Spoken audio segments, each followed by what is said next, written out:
berbicaranya sangat berhati-hati. Kemudian dari segi tipe kepemimpinannya, beliau prospek ke arah peningkatan mutu baik akademik maupun non akademik. Rajin menulis di berbagai majalah yang dimuat, misalnya majalah media dari Jawa Timur. Kemudian Pak Karni mempunyai visi bahwa bagaimana bisa SM Negeri 2 Drojo ini yang merupakan SMP binaan PT Astra MDR ini bisa meningkatkan kualitas tenaga pendidiknya melalui bidang akademik, kemudian bidang karakter, bidang life skill, dan juga bidang sopan santun yang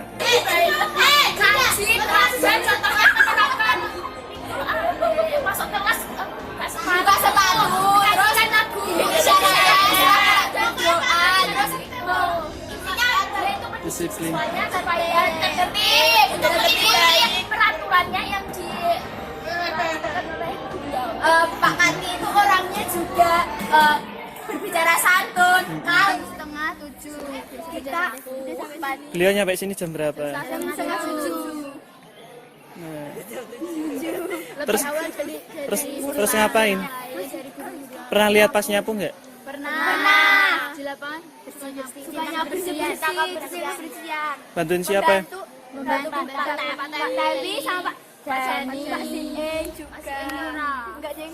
Enggak disebut juga enggak apa-apa. Pernah pakai sepatu nggak? Pakai sepatu boot. Sepatu kalau berangkat.